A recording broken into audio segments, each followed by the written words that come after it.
صدا کربلا کربلا قصیدہ صدا کربلا کربلا ہماری صدا کربلا کربلا قصیدہ صدا کربلا بسم اللہ الرحمن الرحیم ام حسبت ان اصحاب الكهف والرقیم كانوا من آیاتنا عجبا. درود بھیجے گا محمد وآل محمد صلی علی محمد. خدا تعالیٰ کا انتہائی شکر ہے، انتہائی لطف و کرم ہے. خدا تعالیٰ نے ہمیں اور آپ کو قرآن و اہل بیت اطہار علیہ السلام کی رہنمائی نصیب فرمائی، ان کی محبت ہمارے دلوں کے اندر قرار دی. انسان کی آخرت اور اس کی عاقبت بہت زیادہ منحصر ہوتی ہے اس کی دلوں کی محبت. دلوں کے اندر جو سچی محبت ہوتی ہے، جس کو ہم لوگ اٹیچمنٹ کہتے ہیں، تعلقات کہتے ہیں، یہ تعلقات کبھی دنیا میں حقیقت نہیں بن پاتے، لیکن آخرت میں 100% ان تعلقات نے حقیقت بننا ہوتا ہے. ایک لحاظ سے اچھی بات ہے، ایک لحاظ سے بہت سخت بات ہے. اچھی بات اس لیے ہے کہ آپ کے تعلقات صحیح ہوں تو آخرت میں آپ کو اجر نصیب ہو جائے. بری بات اس لحاظ سے، سخت بات اس لحاظ سے ہے کہ اگر تعلقات اچھے نہیں ہوئے تو پھر جس سے تعلق بنایا تھا اس سے جان چھڑانا بھی ممکن نہیں ہوگا.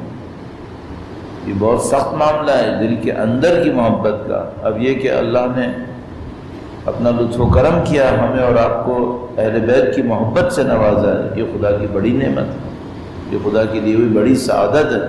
اللہ کی دی ہوئی اس نعمت کا شکر بجا لانے کے لیے، ان کے وارث کے ظہور کی تعجیل کی دعا کے لیے کہ انشاءاللہ خدا ہمیں اور آپ کو ان کے ظہور کا دن دیکھنا نصیب فرمائے. امام کے نام کے صدقے میں ہمارے بیماروں کو شفا نصیب فرمائے، مرحومین کے درجات کی بلندی، ان کی مغفرت نصیب فرمائے.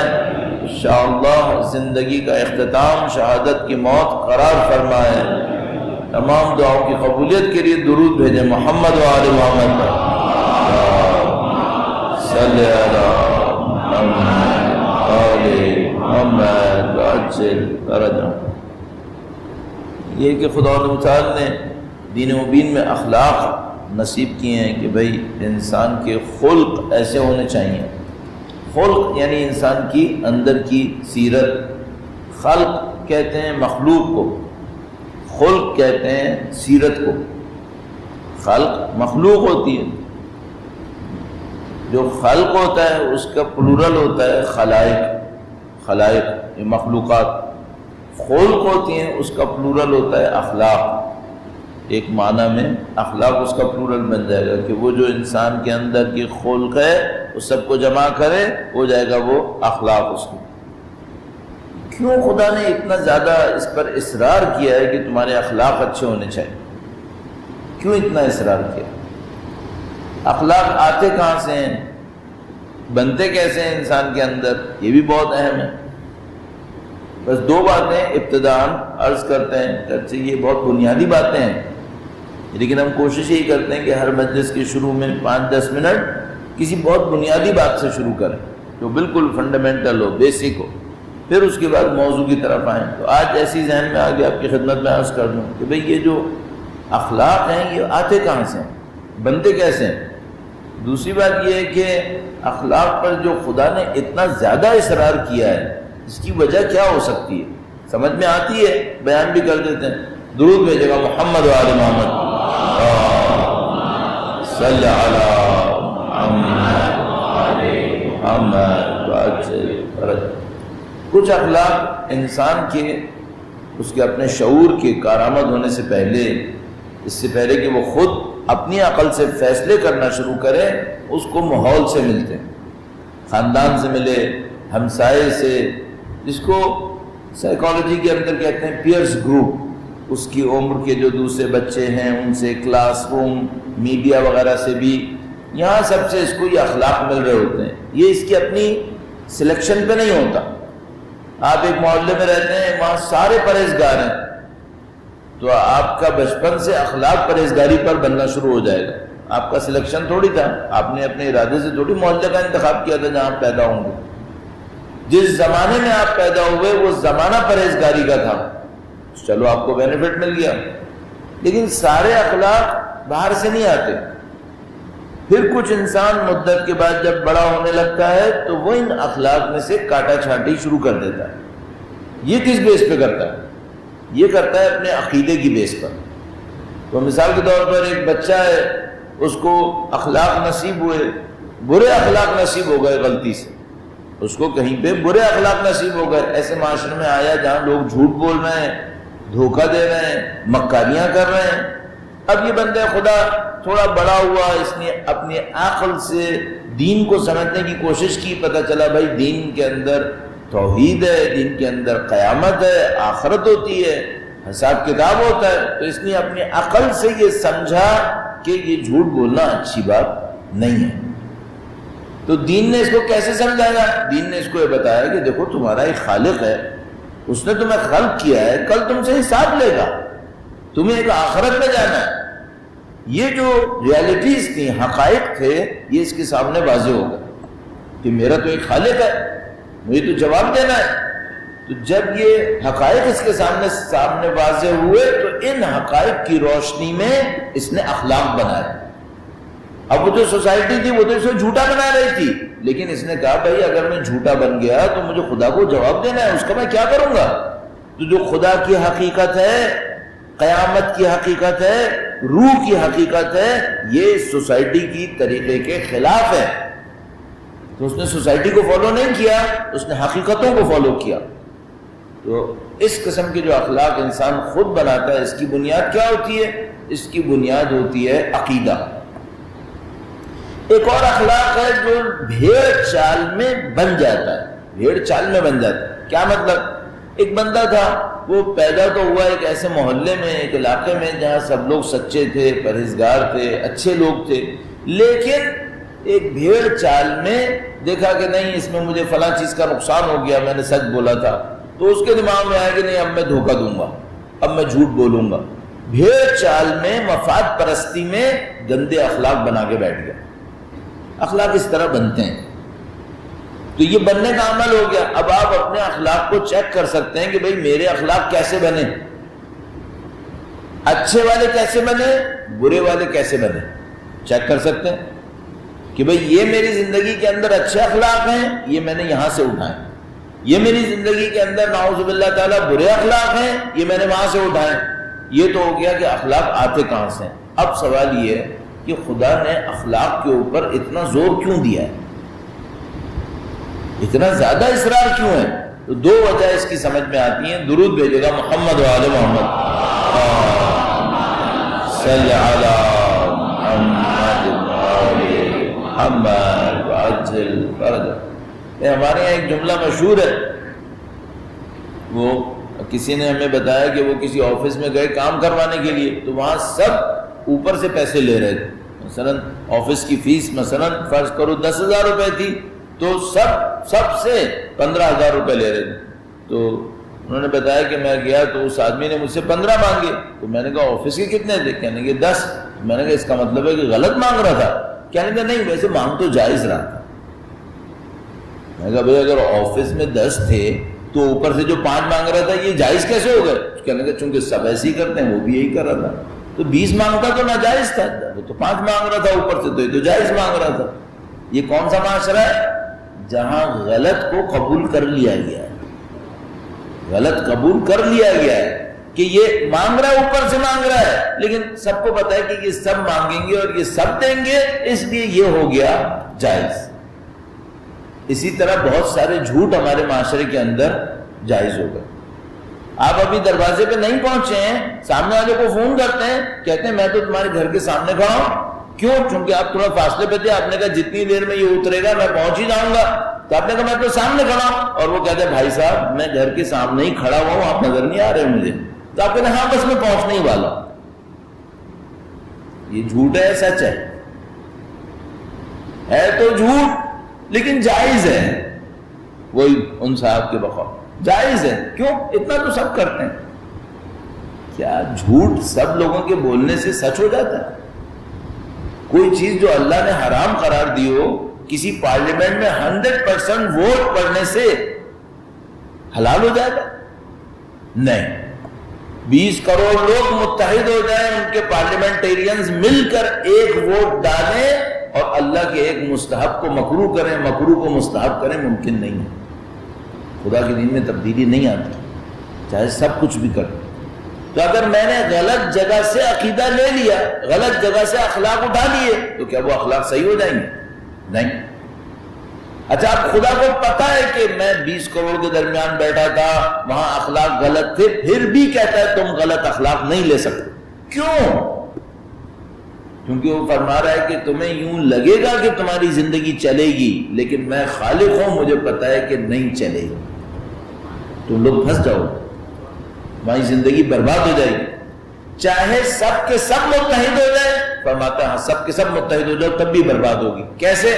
بھئی یہ پوری ویسٹ متحد ہو گئی کہ شراب حلال ہے، عملاً ان کے دین میں بھی حرام ہے. عیسائیت میں ایک قطرہ بھی حرام ہے.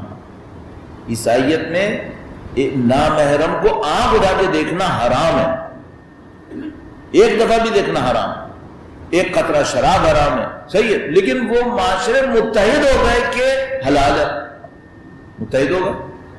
اچھا اب جب کہ ہو گئے، اب معاشرے صحیح ہو جائیں گے. اگر میں اور آپ 30-40 سال پہلے ہوتے نا اور میں یہاں بیٹھ کے آپ سے کہتا کہ بھئی امریکہ کے معاشرے میں خرابی آئے گی، تو حق تھا کہ کوئی میرا مذاق اڑاتا کہ مولانا وہ ڈریم ہے، اس وقت وہ خواب ہے جہاں پہ سب لوگ پہنچنا چاہتے ہیں. میرا خیال میں اب اس خواب کے ٹھیک ٹھاک چیتھڑے اڑ گئے ہیں، ٹھیک ٹھاک اس کی حالت خراب ہو گئی ہے. اب بھی اگر کوئی کہنا کہ یہ میرا خواب ہے تو میں اس سے کہوں گا تم یہ خواب دیکھتے رہو، کم سے کم مجھے خواب مت دکھاؤ، مجھے حقیقت میں رہنے دو. مجھے اس ملک کا حشر اچھی طرح نظر آ رہا ہے اور لوگوں کو نظر آ رہا ہے. تو اب یہ پتہ چلا کہ بھائی آپ سب مل کر بھی متحد ہو جاؤ، خدا کے ایک حرام کو حلال کر لو، نہیں ہو سکتا. کیوں؟ کیونکہ خدا کو پتہ ہے زندگی نہیں گزرے گی. شاید 5-10 سال گزار لوگے لیکن زندگی نہیں گزرے گی، تباہی آئے گی. آپ یقین مانو ایز پر اسٹیٹسٹکس یو کے کی سوسائٹی میں ایک سسٹم ہے جس کو NHS کہتے ہیں، ہم سب کو پتہ ہے، نیشنل ہیلتھ سسٹم ان کا. اس نیشنل ہیلتھ سسٹم میں اس وقت جو مشکل آئی ہوئی ہے وہ یہ کہ ان کے پاس اس کو چلانے کے لیے پیسہ نہیں ہے. یہ دنیا کا بہترین ہیلتھ اور ہائیجین کا سسٹم سمجھا جاتا تھا. اب اس میں ایک مصیبت آئی ہوئی ہے کہ اس کو چلانے کے لیے پیسہ نہیں ہے. یہ جو یورپ سے نکلے تھے تو اس کے اوپر ایک ووٹنگ یہ وہ بہرحال جھوٹ بول بول کے یہ. اچھا اب اندازہ کرتے ہیں کہ بھائی اس کا پیسہ بچائیں کیسے، کون سی بیماریاں ہیں جن کی وجہ سے یہ NHS کے اوپر پیسہ لگانا پڑ رہا ہے، تو ان بیماریوں کو کنٹرول کرو. تو مثلا انہوں نے کہا کہ بھئی ایک شوگر ایک ایسی بیماری ہے جس کی وجہ سے ہماری حالت خراب ہو گئی ہے، تو مثلا کولڈ ڈرنک کے اوپر ایک ٹیکس لگاؤ. چونکہ کوکا کولا کی مثال کے طور پر ایک بوتل کے اندر 16 چمچے چینی ہوتی ہیں، 16 چمچے چینی. تو کہا یہ تو بیڑا گرک کر دیا انہوں نے. پھر ڈائٹ لاؤ، پتہ چلا نہیں اس کا بھی نقصان ایک اور ہے، تو اب کولڈ ڈرنک پہ ٹیکس لگاؤ. تو یہ ساری باتیں چلتی ہیں کہ فلاں چیز پہ ٹیکس لگاؤ تاکہ لوگ اسے خرچ نہ کریں، تاکہ NHS کے اوپر بیماروں کا بوجھ نہ آئے. صحیح ہے. ایز پر اسٹیٹسٹکس 100% کلیئر ہے کہ NHS کے اوپر جو بوجھ شراب پینے کی وجہ سے آتا ہے وہ ٹینز آف بلینز میں جاتا ہے. 1-8 بلین کی بات نہیں ہو رہی، 10 بلین تک میں جاتا ہے اوور ایئرز، اور اس پر پابندی کی کوئی بات نہیں ہوگی. مان چکے ہیں کہ اس کی وجہ سے ہمارے سسٹم کے اوپر اربوں ڈالر کا خرچہ ہے، اور اگر یہ نہ پیئیں لوگ تو یہ مسئلہ ختم ہو جائے گا. اس کو بند نہیں کریں گے، اس کو بند نہیں کریں گے. باقی کس پہ آ کے پابندی لگائیں گے؟ اب ذرا سنیں مزے کی بات. پابندی اس پہ لگائیں گے کہ یہ جو آپ مرغی ذبح کرتے ہو نا، اس کی گردن کاٹتے ہو، اس سے بیچاری مرغی کو تکلیف ہوتی ہے، یہ مت کیا کرو. یہ کریں گے، وہ نہیں کریں گے جس کا معلوم ہے کہ 100% لاس. تو خدا نے کیوں اخلاق دیے؟ خدا کو پتا ہے تم لوگ اگر جھوٹ کے اوپر متحد بھی ہو جاؤ گے نا زندگی نہیں گزرے گی، فحشا پہ متحد بھی ہو جاؤ گے زندگی نہیں گزرے گی، منافقت پہ متحد بھی ہو جاؤ گے تب بھی زندگی نہیں گزرے گی۔ کچھ عرصے کے بعد تمہیں پتہ چل جائے گا کہ سب کا سب خراب ہو گیا۔ یہ ایک بات ہو گئی۔ دوسرا معاملہ کیا ہے؟ دوسرا معاملہ ہے آخرت کا۔ دوسرا معاملہ آخرت کا ہے۔ میں نے ایک جملہ آپ کی خدمت میں عرض کیا تھا، اس جملے کو ذرا سا اور عرض کر کے پھر ہم دعا کی طرف واپس آتے ہیں۔ درود بھیجے گا محمد و آل محمد پر، صلی علی محمد آل محمد وعجل فرجهم۔ یہ جو انسان کی نفس میں خواہش ہے، پہلے یہ بات کہی تھی نا کہ بھئی یہ خواہش جو ہوتی ہے یہ اٹیچمنٹ لے آتی ہے۔ مثلا خدا نہ کرے نعوذ باللہ کسی کے دل میں کوئی غلط خواہش آ گئی اور دوسرے مقابلے میں الحمدللہ کسی کے دل میں کوئی اچھی خواہش آ گئی۔ مثلا آپ کے دل میں ایک اچھی خواہش ہے، وہ کیا ہے؟ وہ یہ کہ آپ اہل بیت کا ساتھ دیں، ان کی نصرت کریں۔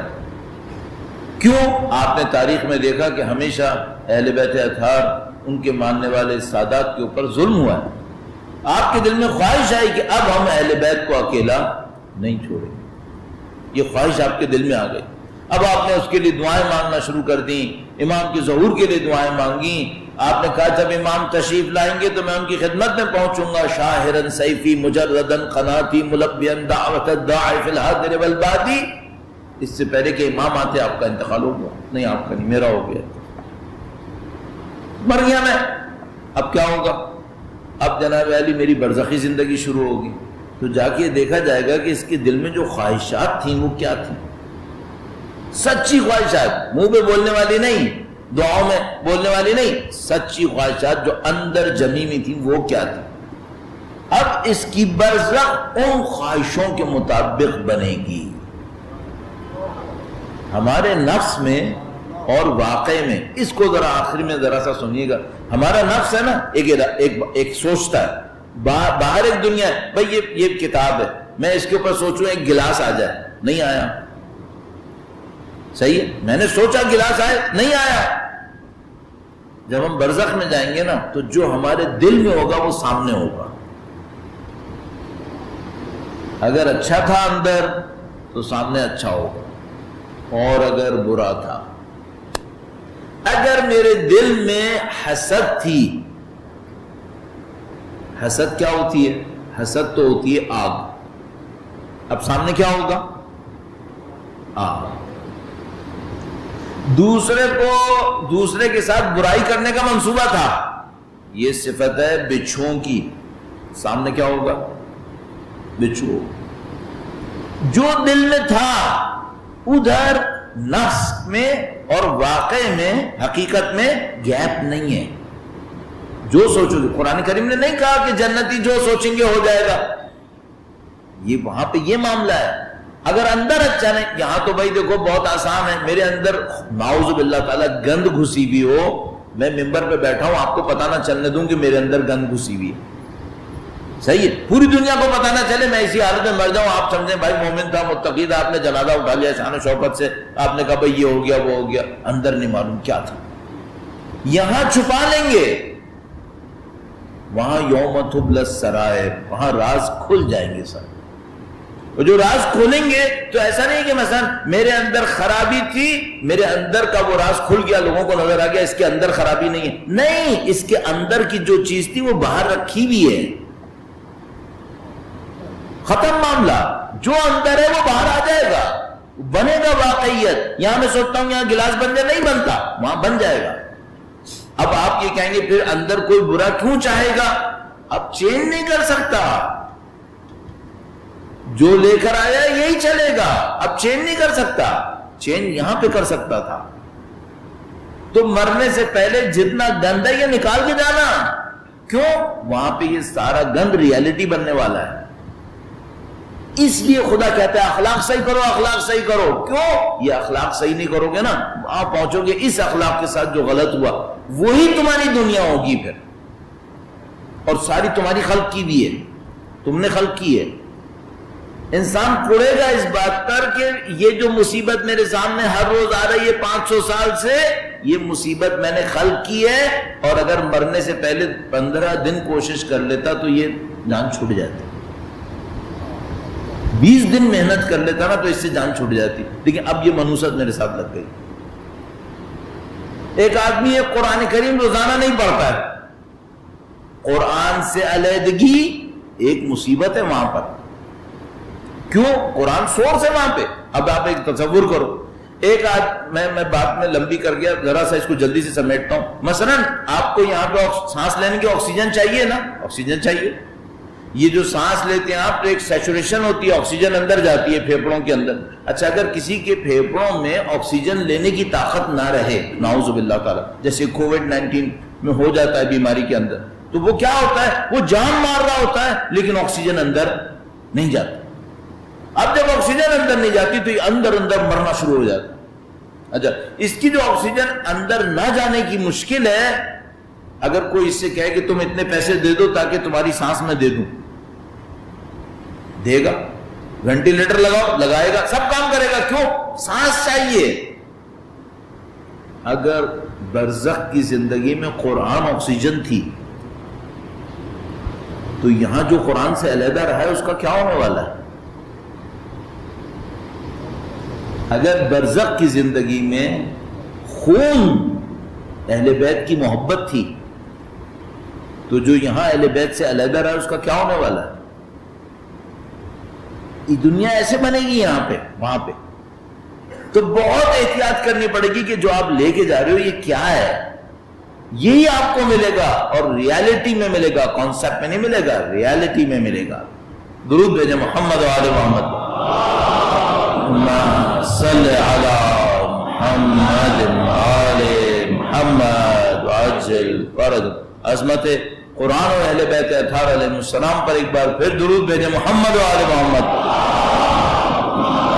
صلی علی محمد آل محمد وعجل فرج۔ خدا سے دعا کرتے ہیں پاک پروردگار ہمیں قرآن و اہل بیت کی محبت پہ موت نصیب فرما، ہمارے مرحومین کو قرآن و اہل بیت کی نورانیت سے منور فرما۔ اے خدایا ہمیں ان دونوں کے ہمراہ سفر آخرت طے کرنے والوں میں قرار فرما۔ ایک بار پھر دونوں کے حضور ادائے احترام کے لیے اور امام کے ظہور کی تعجیل کے لیے درود بھیجیں محمد و آل محمد، صلی علی محمد وعجل فرج۔ چند دن پہلے آپ کی خدمت میں جملہ عرض کیا تھا، تیزی سے عرض کر دوں، اللہم لا تدع خصلتا تعاب منی الا اصلحتہا۔ اے خدایا کوئی ایسی خصلت جو میرے لیے معیوب سمجھی جاتی ہو اس کو اصلاح کے بغیر نہ چھوڑ، کیوں؟ یہ خصلت سامنے جا کر حقیقت بن جائے گی کل، پھر میں اس سے نہیں جان چھڑا سکتا، یہ میرے ساتھ رہے گی، پھر کب تک رہے گی اللہ جانتا ہے۔ کچھ خصلتیں بری جو میرے اندر بہت گہری نہیں ہوں گی وہ برزخ کے کچھ 100 سال میں ختم ہو جائیں، کچھ خصلتیں جو میرے اندر بہت گہری ہوں گی وہ برزخ کے چند 1000 سال میں بھی ختم نہیں ہوں گی، وہ محشر میں لے کے کھڑی ہو جائیں گی، اور پھر تباہی آ گئی۔ محشر میں اگر کوئی برائی کے ساتھ آ گیا، کیا مطلب اس کا مطلب ہے اس کی برائی برزخ میں کٹ نہیں سکی ہے، کچھ کی برائیاں برزخ میں ہی کٹ جائیں گی۔ تو کچھ لوگ کہتے ہیں کہ بھائی یہ جو برزخ ہے نا یہ ایکچولی ایک ہاسپٹل ہے، برزخ ایک ہاسپٹل ہے، اس کے اندر بہت ساری برائیاں کٹ پھٹ جائیں گی تو وہ انسان بچ جائے گا، تو یہ خدا نے برزخ بھی اپنی رحمت سے رکھی ہے۔ اب آپ ایک بات سوچئے گا، آپ نے کبھی خواب میں کوئی ہاسپٹل دیکھا ہے؟ اگر وہ سچا ہوا تو وہ آپ کی برزخ ہے۔ درود بھیجیں محمد و آل محمد، صلی علی محمد و آل محمد وعجل فرج۔ اے محمود کوئی ایسی خصلت جو میرے لیے معیوب سمجھی جاتی ہو اس کی اصلاح کیے بغیر نہ چھوڑ، اور کوئی ایسی بری عادت جس پر میری سرزنش کی جا سکے اسے درست کیے بغیر نہ چھوڑ، نہ رہنے دے، اور جو پاکیزہ خصلتیں ابھی میرے میں ناتمام ہوں انہیں تکمیل تک پہنچا دے، انہیں پورا کر دے، کیوں؟ کل یہ دنیا بن جائے گی اور پوری نہیں ہوئی تو ادھوری بنے گی۔ اب میں 2 ٹانگیں ہوتی تو چلتا، ایک آ گئی ہے ایک نہیں آئی، کیوں؟ ایک خصلت پہ ٹانگیں ملنی تھی وہ میں نے پوری نہیں حاصل کی۔ بڑی کہانی ہے، یہ خدا ہے ایک ایک چیز سے حساب لینے کا، ایک ایک چیز۔ اس کے بعد فرمایا کہ خدا یا نبی اور ان کی آل پر رحمت نازل فرما، ابدلنی، اب کیا تبدیل کرنا ہے اس کو امام نے لسٹ کیا، ابدلنی بیان فرما، ابدلنی من بزغت اہل الشنان المحبہ، میری نسبت کینہ توز دشمنوں کی دشمنی کو الفت سے بدل دے۔ فرما رہے کچھ لوگ مجھ سے کینہ کر رہے ہیں، کچھ لوگ دشمنی کر رہے ہیں، خدا یا ان کی دشمنیوں کو میرے لیے الفت میں تبدیل کر دے۔ اچھا بھائی ایک دشمن تھا وہ مجھ سے دشمنی کر رہا ہے، کینہ رکھتا ہے، میں دعا کر رہا ہوں خدا یا اس دشمن کی دشمنی کو محبت میں تبدیل کر دے، اس کا فائدہ کس کو ہوگا؟ اس کو، وہ کینے سے بچ جائے گا، تو اس میں میرا کیا کمال ہے؟ اگلے پیراگراف میں آئے گا کہ یہ میں کر سکتا ہوں اگر اپنی اصلاح کروں، یہ میں کر سکتا ہوں، اس کے لیے مجھے اپنی اصلاح کرنی پڑے گی۔ ابھی ہمارے یہاں یہ ہے مثلا میرے ساتھ کسی نے ظلم کیا، اب میں کیا کہوں گا خدا سے؟ میں تو خدا سے کہوں گا خدا جس نے میرے ساتھ ظلم کیا اسے نابود کر، یوں بول دوں گا۔ اچھا ممکن ہے جو مجھے لگ رہا ہے کہ میرے ساتھ ظلم کر رہا ہے یہ ظلم نہیں کر رہا ہے، در حقیقت ظلم میں کر رہا ہوں، تو اب نابود کسے ہونا چاہیے پھر؟ اگر نابودی کی بات تو نابود تو مجھے ہونا چاہیے، نعوذ باللہ تعالیٰ، ظلم تو میں نے کیا ہے پھر۔ تو اب اس حال میں کیا کروں؟ میں کہوں خدایا اگر کسی نے میرے ساتھ ظلم کیا ہے، خدایا مجھے صبر کی طاقت دے، اس کو اصلاح کر دے، اس کی اصلاح کر دے۔ اچھا اب یہ دیکھنا پڑے گا کہ بھائی میں اپنے اندر کیا تبدیلی لاؤں تو یہ صحیح ہو سکتا ہے، اس کو امام بیان فرمائیں گے۔ پہلے یہ دیکھ لیجیے امام نے کیا کیا دعائیں کی۔ خدایا ابدلنی من بزغت اہل الشنان المحبہ، میری نسبت کینہ توز دشمنوں کی دشمنی کو الفت میں بدل دے، سرکشوں کی حسد کو محبت سے بدل دے۔ ومن حسد اہل الباغ المودہ ومن ذلت اہل الصلاح الثقہ، نیک لوگ میرے اوپر اعتماد نہیں کر پا رہے۔ بعض اوقات کیا ہوتا ہے ہم 10 جد و جہد کرتے ہیں، محنت کرتے ہیں، کیا کرنے کے لیے؟ معذرت کے ساتھ کچھ بے عزتوں سے عزت لینے کے لیے، زندگی ضائع کی۔ کیوں؟ جس کے پلے خود عزت نہیں ہے تم اس سے عزت لینے کے پیچھے پیچھے گھوم رہے ہو، تمہاری زندگی کا کیا فائدہ ہو؟ کیوں گئے تھے؟ ایک دفعہ کیا ہوتا ہے میں بدناموں کے درمیان شہرت کمانا چاہتا ہوں، پاگل پن ہے، وہ خود بدنام ہے، وہ خود بے عزت ہیں، ان کے درمیان تم شہرت بنانا چاہتے ہو۔ گئے کیوں تھے؟ کیونکہ اخباروں میں ان کے نام آتے تھے، میڈیا میں وہ لوگ آتے تھے، تو میرا بھی دل للچایا کہ میں بھی جاؤں، میں بھی کود گیا۔ بیوقوفی کی، تم اس سے عزت دو جس کو خدا عزت دیتا ہے، تم بے عزتوں کے پاس گئے کیوں تھے؟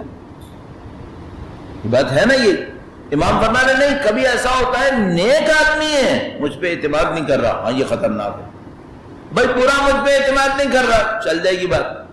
نیک آدمی مجھ پہ اعتماد نہیں کر رہا، اب مسئلہ ہے۔ تو فرمایا کہ خدایا نیکوں سے بے اعتمادی کو اعتماد میں تبدیل کر دے، ایک نیک آدمی مجھ پہ اعتماد نہیں کر رہا، اس کو اعتماد میں تبدیل کر دے۔ وَمِنْ عَدَاوَةِ الْأَدْنَيْنِ الْوَلَایَةِ، اور قریبوں کی عداوت کو دوستی سے، عزیزوں کی قطع تعلقی کو صلہ رحم سے۔ لوگ میرے ساتھ صلہ رحم نہیں کر رہے، قطع تعلق کیے بیٹھے ہیں، خدا اس کو صلہ رحم میں تبدیل کر دے۔ کیسے ہوگا ابھی بیان ہوگا۔ وَمِنْ عُقُوقِ ذَوِي الْأَرْحَامِ الْمَبَرَّةِ، اور قرابت داروں کی بے اعتنائی کو نصرت میں۔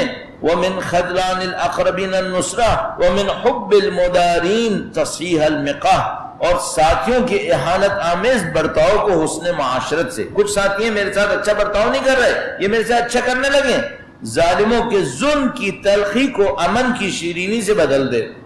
یہ سب امام نے مانگا، خدا یہ کر دے، یہ کر دے، یہ کر دے۔ اور یہ وہ چیزیں ہیں جو انسان کی زندگی میں اہم ہیں، ہم واقعاً ان حالات کو نہیں جھیل سکتے جو امام نے بیان فرمایا۔ امام نے کہا یہ سب تبدیل کر۔ اب اس کے بعد یہ کیسے ہوگا؟ اگلے پیراگراف میں آیا، ایک دفعہ پھر درود بھیجے گا، محمد و آل محمد صلی علی محمد محمد وعجل فرنا۔ اگلے پیراگراف میں فرمایا وَاجْعَلْ لِي يَدًا عَلَىٰ مَنْ ظَلَمَنِي، خدایا میرا ہاتھ اسی پر اٹھے جس نے میرے اوپر ظلم کیا ہے۔ صحیح ہے، امام فرمانے کنیکشن ڈھونڈ لو. اگر تم نے اپنا ہاتھ کسی ایسے پہ اٹھا لیا، طاقت دکھائی جس نے تمہارا کچھ نہیں بگاڑا تھا، اب تمہارے ساتھ یہ ہوگا جو پچھلے پیراگراف میں گزرا ہے. تم مت کرو، پھر تمہارا کام صحیح ہو جائے گا. دیکھو ایک مسئلہ ہے، کبھی خدا آزمائش میں ڈالتا ہے، کبھی خدا امتحان میں ڈالتا ہے. اولیاء کو خدا آزمائشوں میں، امتحانوں میں ڈالتا ہے دشمنیوں سے، کہ کچھ لوگ ان کی دشمنی لے کے بیٹھ جاتے ہیں. وہ اس وقت مطمئن ہوتے ہیں کہ ہم حق پر ہیں. ایک بہت بڑی گفتگو ہے، اور ابھی کچھ عرصے پہلے ہم نے اس کے اوپر کافی تفصیل سے آرائز پیش کیے کہ بھائی ہم کیسے پہچانیں کہ یہ عذاب ہے یا آزمائش ہے، کیسے پہچانیں. تو ایک مجموعی ایک قاعدہ لے لیا. اگر کوئی سختی آئی اور اس سختی کے نتیجے میں آپ کی اللہ کی بندگی بڑھ گئی، سختی آئی اس کے نتیجے میں آپ کی کوئی عبادت بڑھ گئی، آپ کا بیہیویئر اچھا ہو گیا، آپ نے لوگوں سے اچھا برتاؤ کرنے لگے آپ، اگر کچھ ایسا ہوا سختی کی وجہ سے، اس کا مطلب ہے یہ سختی آپ کے لیے آزمائش آئی. اور اگر سختی آئی اور اس کے نتیجے میں خدا کے دین سے اور دور ہو گیا، اس کا مطلب کیا ہے؟ اس کا مطلب ہے یہ عذاب آیا ہے، یہ عذاب آیا. ہر سختی کو آپ اور میں اپنے لیے ثواب میں تبدیل کر سکتے ہیں. اس کا طریقہ کار کیا ہو؟ اس کا طریقہ کار یہ رکھ لیں، جیسے کوئی سختی آئے، بڑا اچھا پوائنٹ ہے، جیسے کوئی سختی آئے زبردست قسم کی، مثلا آپ اور میں سختی کو خدا دین سے دور کرنے والی سختیوں سے ہمیں محفوظ کرے. اگر کوئی سختی آ رہی ہے جس کا آپ نے اپنے اوپر بوجھ احساس کیا، آپ اپنی کوئی عبادت بڑھا دیں، پھر کم نہیں کیجیے گا. ایسا نہ ہو جب تک سختی آ رہی تھی چلاتے رہے، پھر جیسی ختم ہوئی بڑھا کے ختم ہو گئے. نہیں، یہ بھی نہیں کرنا. جیسے کوئی سختی آئے کوئی چھوٹی سی عبادت بڑھا دو. فلاں نماز غفیلہ نہیں پڑھتا تھا، پڑھنا شروع کر دو. اب طے کر دو میں زندگی بھر نماز غفیلہ پڑھوں گا. فلاں کام نہیں کرتا تھا، مثال کے طور پر کل ہم نے وہ عمل عرض کیا تھا، ہر واجب نماز کے بعد پڑھنے کا تھا. شاید اس میں نے شاید نہیں بلکہ یقیناً غلطی کر دی. سورہ طلاق کی میں نے آیت 4 یا 5 بول دی تھی میرے خیال میں، وہ 2 یا 3 ہے. 2 اور 3 ہے. میں نے 4 اور 5 بول دی تھی، وہ 2 اور 3 ہے. وَمَن يَتَّقِ اللَّهَ يَجْعَل لَّهُ مَخْرَجًا وَيَرْزُقْهُ مِنْ حَيْثُ لَا يَحْتَسِبُ سے قدراً تک ہے. تو وہ 2 اور 3 نمبر ہے، وہاں پہ مل جائے گی. البتہ پوری 2 بھی نہیں ہے، 2 کا بھی کچھ حصہ اس کے اندر ہے. وَمَن يَتَّقِ اللَّهَ سے شروع ہوتا ہے. تو اس کو آپ نے کیا کیا؟ جیسے آپ کی زندگی میں ایک مشکل آئی، آپ نے یہ عمل بڑھا دیا کہ اب میں ہر واجب نماز کے بعد تسبیح کے ساتھ یہ پڑھوں گا، تسبیح کے علاوہ یہ بھی پڑھوں گا. کوئی نہ کوئی چیز بڑھا دیں اپنی زندگی کے اندر، تو ہر مشکل آپ کو خدا سے اور قریب کرتی چلی جائے گی. آپ ہر مشکل سے اپنے لیے فائدہ اٹھا سکتے ہیں. فرمایا اللہم اجعل واجعل لی یدا علی من ظلمنی، خدایا جو مجھ پہ ظلم کرے مجھے اس پہ غلبہ دے. وَلِسَانًا عَلَى مَنْ خَاصَمَنِي، جو مجھ سے مخاصمہ کرے اس کے خلاف مجھے زبان سے فتح دے. اب اس کا مطلب کیا ہے؟ اس کا مطلب یہ ہر آدمی سے جیتنے کی کوشش مت کرو بلا جانے. بھائی میں ایک جگہ پہ بیٹھا ہوں، 2 لوگ، یہ بہت خوبصورت مثال ہے. مثلا میں ایک جگہ پہ بیٹھا ہوا ہوں، 2 لوگ وہاں پر گفتگو کر رہے ہیں، کسی معاملے میں گفتگو کر رہے ہیں. حق اور باطل کا معاملہ بھی نہیں ہے، کوئی چھوٹا موٹا معاملہ چل رہا ہے ان کے درمیان. اچھا اب میں نے دیکھا ایک آدمی غلط کہہ رہا ہے، یہ بھی غلط کہہ رہا ہے. مثلا اب میں کیا کرتا ہوں، میں ان دونوں کو بتاتا ہوں کہ تم دونوں بیوقوف ہو، میں بہت عقل مند ہوں. میں اندر آتا ہوں، بلایا بھی نہیں گیا ہوں، میں اندر کودتا ہوں اور کہتا ہوں بھائی صاحب آپ بھی غلط کر رہے ہو، آپ بھی غلط کر رہے ہو. اصل یہ صحیح ہے، یہ جو میں نے کیا یہ لوگوں کو حقیقت بتانے کے لیے کیا نہیں، یہ اپنی طاقت جمانے کے لیے کیا ہے. اگر اپنی طاقت جمانے کے لیے کیا ہے، اس کا مطلب ہے میں نے زندگی کا فضول کام کیا، بیکار کیا. اس کو مجھے کرنا ہی نہیں چاہیے تھا. کہاں بولوں؟ وہاں بولو جہاں حق کے لیے بولو. وہاں مت بولو جہاں خدا بلا جانے اپنی نفس پرستی کے لیے اور اپنی ذات کو چمکانے کے لیے بولو. دیکھ باندھ کے بولو. تو فرمایا وَلِسَانًا عَلَى مَنْ خَاصَمَنِي وَظَفَرًا بِمَنْ عَادَانِي، جو میرے ساتھ دشمنی کرے مجھے فتح و نصرت دے. وَحَبْ لِي مَكْرًا عَلَى مَنْ كَائَدَنِي، جو میرے ساتھ مکر و فریب کرے مجھے اس کے مکر کا توڑ دے. وَقُدْرَةً عَلَى مَنْ اجْتَحَدَنِي، اور جو میری بدگوئی، جو مجھے دبائے اس پر قابو دے، اور جو میری بدگوئی کرے اسے جھٹلانے کی طاقت دے. وَسَلَامَةً مِمَّنْ تَوَعَدَنِي، اور جو ڈرائے دھمکائے اس کے لیے مجھے محفوظ رکھ۔ اس کے بعد آخر میں بہت خوبصورت ایک اور جملہ ہے، اس کو میں عرض کرتا ہوں آپ کی خدمت میں، اس کی بات کو درک کرنے کے لیے کہ انشاءاللہ خدا اس میں موفق کرے۔ درود بھیجیں محمد و آل محمد پر، صلی علی محمد وعجل۔ دیکھیے دو پیراگراف سے ہو گئے، امام یہ مانگ رہے ہیں خدایا جو میرے ساتھ یہ کرے مجھے یہ دے دے، مجھے وہ یہ کرے، سب میں پیچھے پوائنٹ ہے کہ تمہیں کیا کرنا ہے، سب میں پوائنٹ ہے کہ تمہیں کیا کرنا ہے۔ اگر وہ کہہ رہے ہیں نا جو میرے اوپر ظلم کرے مجھے اس کو طاقت دے دے اس کے خلاف، اس کا مطلب کیا ہے؟ تم مظلوم پہ ہاتھ نہیں اٹھانا، تم کبھی مظلوم پہ ہاتھ نہیں اٹھانا۔ اس طرح بہت سارے میں پوائنٹ نکلیں گے، اب بالکل واضح ہونے والا ہے۔ دیکھیے آخری جملہ کیا ہے، اس کے بعد ایک اور پیراگراف عرض کروں گا پھر انشاءاللہ اختتام پذیر۔ وَوَفِّقْنِي لِطَاعَةِ مَنْ سَدَّدَنِي، اور جو میری اصلاح کرے اس کی اطاعت کی توفیق مجھے نصیب کر دے۔ ہم کس کی اطاعت کرتے ہیں معمولاً؟ جو ہماری خوشامد کرتا ہے اسے دوست سمجھتے ہیں، اور جو ہماری اصلاح کرتا ہے ہمیں معمولاً وہ آدمی اچھا نہیں لگتا۔ کیوں؟ ہم کہتے ہیں کہ ہمیشہ کیڑے ہی نکالتا رہتا ہے، صحیح ہے۔ اب شاید میرا جیسا کوئی اصلاح کرنے والا ہو تو وہ یہ غلطی کر بیٹھے کہ ہر وقت ڈنڈا لے کے پیچھے پڑ جائے تو وہ بیچارہ بھی تھک جائے کہ یار یہ ہر وقت کچھ نہ کچھ کرتا رہتا ہے۔ لیکن ایک صحیح اصلاح کرنے والا محبت رکھتا ہے، وہ محبت سے اپنا کام کر رہا ہے، آپ کو مجھے بتا رہا ہے کہ دیکھو یہ صحیح کر لو، یہ غلط ہے، اس کو چھوڑ دو۔ اللہ سے توفیق طلب کرنی پڑے گی کہ خدا جو ہماری اصلاح کرے ہمیں اس کی اطاعت دے دے۔ ایسا نہ ہو ہم اسی کی دشمنی لے کے بیٹھ جائیں، پھر ہماری کوئی اصلاح کرنے والا نہیں بچے گا۔ اور یہ ایک بات کنفرم ہے، دنیا میں ہر شخص کو غیر معصوم کے علاوہ ہر شخص کو نصیحت کرنے والا چاہیے، ہر شخص کو چاہیے، مر جائے تقلید ہو جائے نا وہ بھی چاہتا ہے اس کو کوئی نصیحت کرے۔ انسان اس سے بے نیاز نہیں ہے، اس کو نصیحت کرنے والا چاہیے۔ یہ مراجع حتیٰ مراجع علماء کرام فضلاء یہ جو بہت اعلیٰ درجات کے اوپر ہیں، یہ بھی شام کو، رات کو، صبح کو اخلاق کی کتابیں لے کے بیٹھتے ہیں، روایتیں پڑھتے ہیں، اپنے اوپر نصیحت کرتے ہیں کہ میرے لیے مجھے اس کے اوپر عمل کرنا۔ سب کو نصیحت کرنے والے کی ضرورت ہے، کوئی نہیں بچتا اس میں۔ جو کوئی کہے کہ مجھے نہیں ضرورت، اس کا مطلب اس کو سب سے زیادہ ضرورت ہے، اس کو سب سے زیادہ ضرورت ہے۔ فرمایا کہ وَوَفِّقْنِي لِطَاعَةِ مَنْ سَدَّدَنِي، جو میری اصلاح کرے اس کی اطاعت مجھے نصیب کر، اور جو راہ راست دکھائے اس کی پیروی کی توفیق دے دے، میں اس کے پیچھے چلوں جو مجھے راہ راست دکھائے۔ ورنہ میں زندگی میں گھومتا رہوں گا اس کے پیچھے، پتہ چلے گا وہ پتہ نہیں کہاں کہاں گمراہیوں میں لے کے گھومتا رہا مجھے، اور میں بوڑھا ہو گیا، پھر مجھے پتہ چلا بندہ صحیح نہیں تھا۔ ایک بندے خدا نے مجھے ایک کہانی سنائی، میں بہت ڈر گیا، بہت ڈرا واقعہ۔ پاکستان سے باہر کہیں مجھے ایک بندہ خدا ملا، کہنے لگا مولانا اب میں بہت ڈرتا ہوں کسی کی زندگی کا واقعہ لوگوں کو نہ سنا دوں تو حواشی کو کاٹتا ہوں کہ بھئی یہ نہ پتہ چلے وہ نہ پتہ چلے۔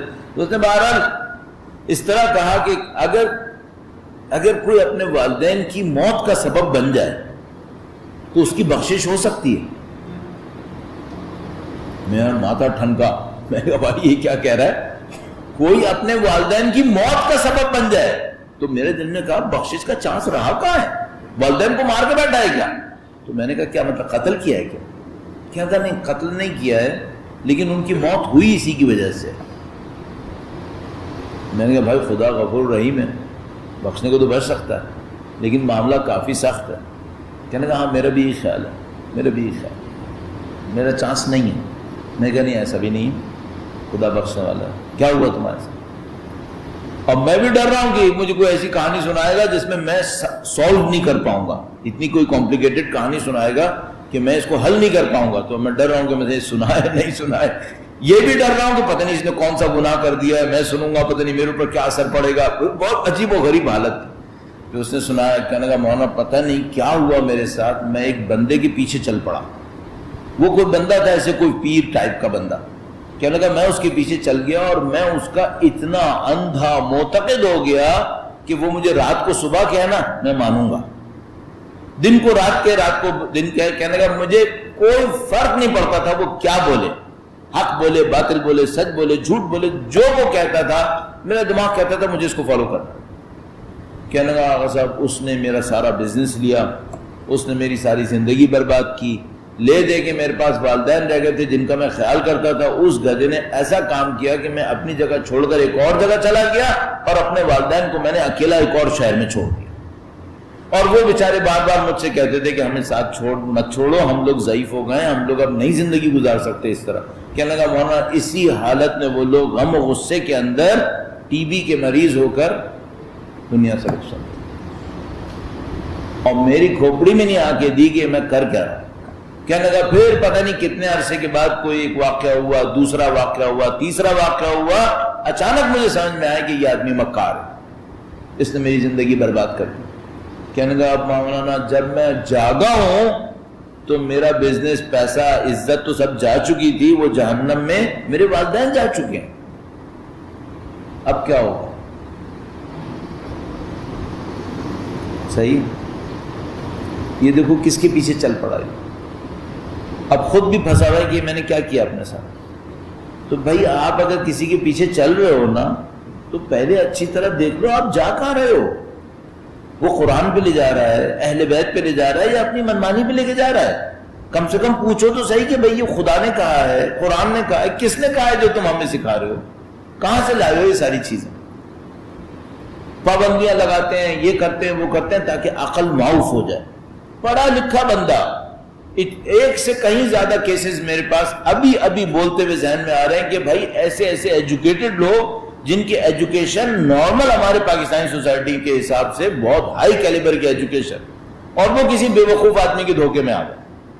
کیوں آ گئے؟ وہ ایسا ٹرک سے ڈیل کرتے ہیں کہ انسان کا دماغ ہی معاف کر دیتے ہیں۔ کون بچ سکتا ہے؟ وہ بچ سکتا ہے جو امام کی کہے کے مطابق یہ خدا سے دعا مانگو کہ خدایا فرمایا وفقنی لطاعت من سددنی، جو میری اصلاح کرے اس کی اطاعت نصیب فرما، اور جو راہ راست دکھائے اس کی پیروی کی توفیق مجھے نصیب فرما۔ اس کے بعد امام نے فرمایا اے خدایا مجھے اس امر کی توفیق دے۔ اب دیکھیے اصلاح کہاں سے ہونی ہے، یہ چند جملے عرض کروں آج ہی تاکہ کل انشاءاللہ اس سلسلے کی آخری مجلس ہے تو اس کو ہم اختتام تک لے کے جائیں گے۔ خدایا مجھے اس امر کی توفیق دے کہ جو مجھ سے فریب کرے میں اس کے ساتھ خیر خواہی کروں۔ ایک آدمی نے میرے ساتھ فریب کر دیا، کیا یہ جواز بنتا ہے کہ میں بھی فریب کروں؟ نہیں۔ جس دن میں نے اور آپ نے یہ طے کر لیا نا کہ جو میرے ساتھ گڑبڑ کرے گا میں بھی اس کے ساتھ گڑبڑ کروں گا، آپ یہ سمجھ لو آپ کا اور حق کا راستہ دو ہو گئے۔ کیوں؟ آپ کو ہر قدم پہ گڑبڑ کرنے والا ملے گا، اور اگر آپ نے اس کے ریسیپروکل گڑبڑ شروع کر دی تو پھر آپ کا ہر راست پہ رہے، اور گڑبڑ کرنے والے ملیں گے یا نہیں ملیں گے؟ ملتے رہیں گے۔ جو مجھ سے جھوٹ بولے گا پھر میں بھی اس سے جھوٹ بولوں، نعوذ باللہ تعالی۔ بھیا تو یہاں تو جھوٹے ملتے رہیں گے تمہیں، تم کہاں سچے رہو گے؟ نقصان کس کا ہوا؟ وہ بدبخت تو پہلے ہی جھوٹا تھا، تم بھی جھوٹے ہو گئے، کیا فائدہ ہوا؟ تو اس کو کسی اور طرح دیکھنا پڑے گا۔ جو میرے ساتھ غلط کرے میں اس کے ساتھ صحیح کروں گا۔ وہ جو روایت ہے عنوان بصری، اس کو جا کے ضرور پڑھ لیں کہ اس میں امام نے جو نصیحتیں کی ہیں، تم سے کوئی غلط کرے، گناہ کرے، ظلم کرے، تم نہیں کرنا، تم کیوں اپنا راستہ بدل رہے ہو؟ تو فرمایا کہ خدایا مجھے اس امر کی توفیق دے کہ جو مجھ سے غش و فریب کرے، دھوکہ دہی کرے، میں اس کے ساتھ خیر خواہی کروں، میں دھوکہ دہی نہ کروں۔ جو مجھے چھوڑ دے میں اس سے حسن سلوک سے پیش آؤں۔ ایک آدمی نے مجھے چھوڑ دیا، اب میں بھی دشمنی کروں؟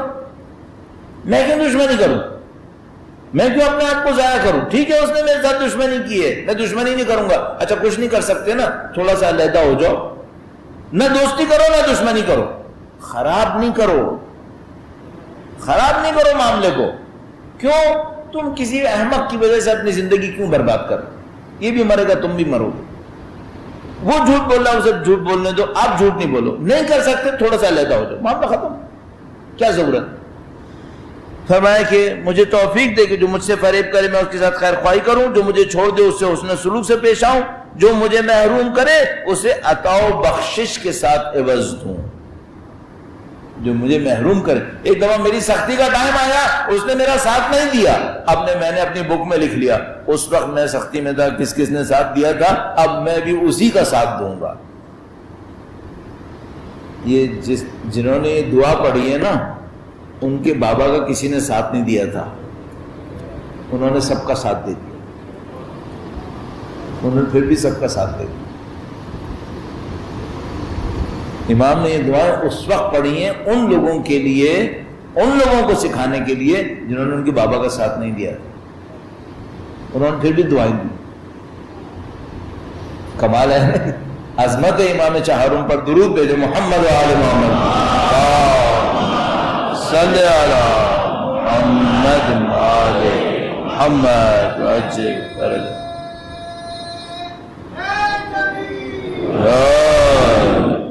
جو مجھے چھوڑ دے اس سے حسن سلوک سے پیش آؤں، جو مجھے محروم کرے اسے عطا و بخشش کے ساتھ عوض دوں، جو قطع رحمی کرے اسے صلہ رحمی کے ساتھ بدلہ دوں۔ دیکھو میں تو خود ایک بات کہہ رہا ہوں، وہ یہ کہ مثلا اگر کسی نے میرے ساتھ قطع رحم کیا ہوا ہے، صلہ رحمی نہیں کر رہا، میں چاہوں صلہ رحمی کروں، اپنے اندر طاقت نہیں دیکھتا، مثلا کمزور ہوں، میرے اندر اتنی طاقت نہیں آ رہی، اس نے میرے ساتھ قطع رحم کیا، میں اس کے ساتھ ابھی بھی صلہ رحمی کروں، نہیں دیکھ رہے نا طاقت، اس پہ خدا سے دعا مانگو کہ خدا میرے نفس کو اتنا مضبوط کر دے کہ جو میرے ساتھ قطع رحمی کرے میں اس کے ساتھ صلہ رحم کروں، اس پہ دعا مانگو خدا سے۔ کمزوری آ گئی نا، امام کے راستے پہ نہیں چل پا رہا ہوں میں، تو خدا سے دعا کروں، یہ دعائیں اسی لیے ہیں تاکہ ہماری کمزوریوں کا علاج ہو جائے اور پھر ہم اس کے اندر آگے بڑھنے کی کوشش کریں۔ ایک اور بات بھی عرض کر سکتا ہوں، ایک آدمی تھا، اس نے میرے ساتھ قطع رحم کیا، میں اس کے ساتھ صلہ رحم نہیں کر پا رہا، ایک دن مشکل میں پھنس گیا وہ، اب میں کیا کروں؟ اب اچھا موقع ہے، جو مدد کرو، اب اچھا موقع ہے، کیوں؟ معاملے کو ختم کر دو، پھر پرانا حساب مت کھولو کہ تو نے میرے ساتھ یہ کیا تھا اور پھر یہ کیا تھا، پھر تو جو کرنے آئے ہو اس کا بھی کوئی فائدہ نہیں ہوگا، وہ بھی احسان جمانے کے اندر چلا جائے گا، معاملہ خراب ہوگا۔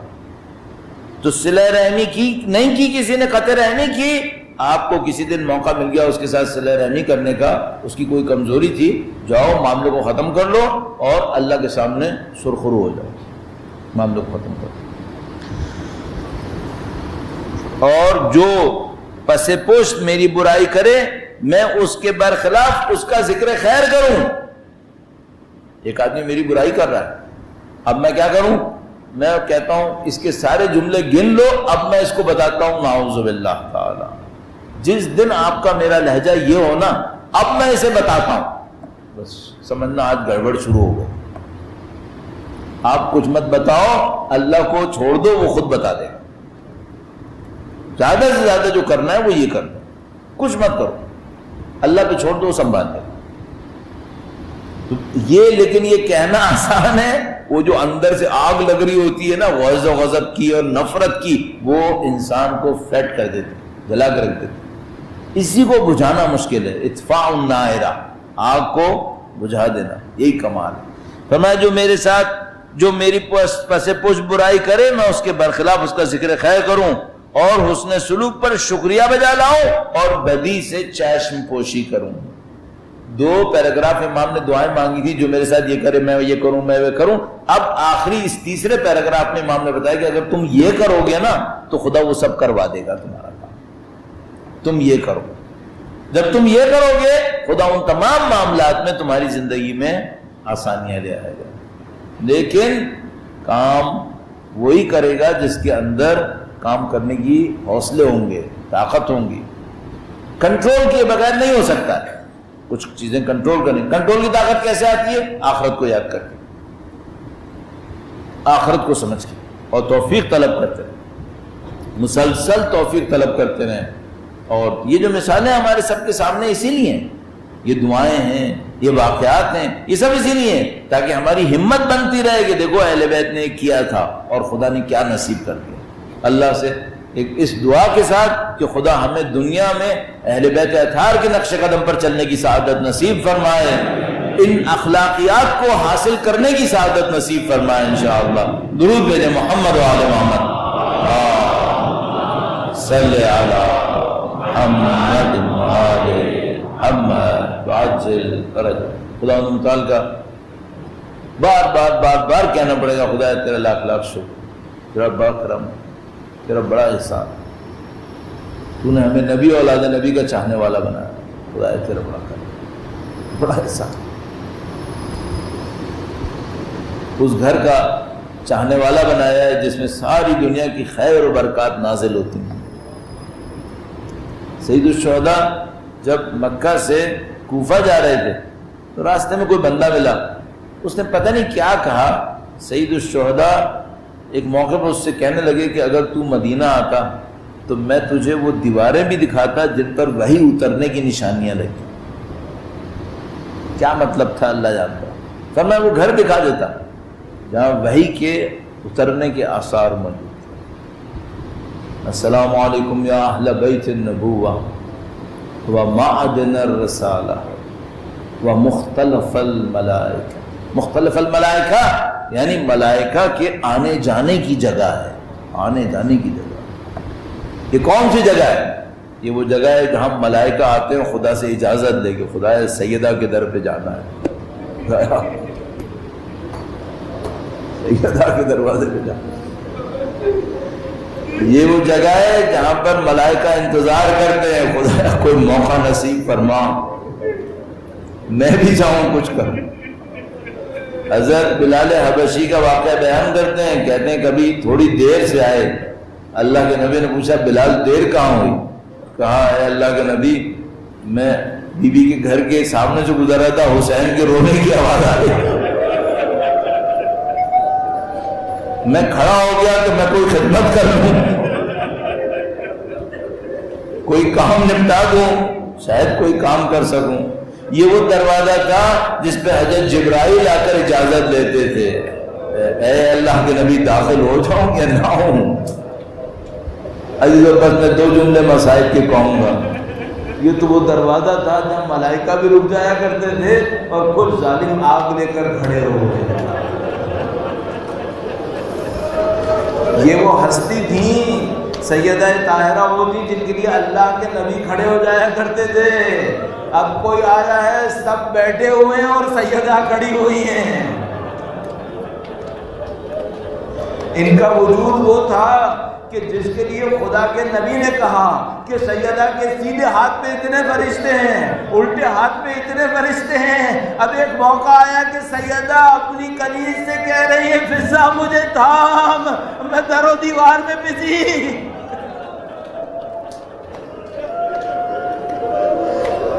یہ وہ وجود مقدس ہے۔ اللہ کے نبی آتے تھے، پیشانی کا بوسہ لیتے تھے، ایک ظالم نے تماچا مارا ہے۔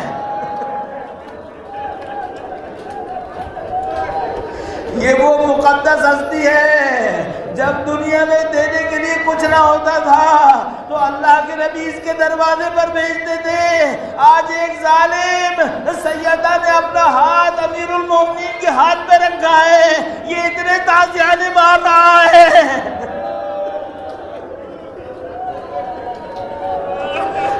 کل ایک موقع تھا، آج یہ موقع ہے، یہ سیدہ ہے۔ ابھی ان کی بیٹی نے بازاروں میں آنا ہے، ابھی ان کی بیٹی نے درباروں میں جانا ہے، ابھی ان کی بیٹی نے زندانوں میں جانا ہے۔ اے خدایا فاطمہ اولاد فاطمہ کی حفاظت فرما، ان کے وارث کے ظہور میں تعجیل فرما، ان کی نصرت کی سعادت نصیب فرما، اس راہ میں شہادت نصیب فرما۔ ماتم حسین۔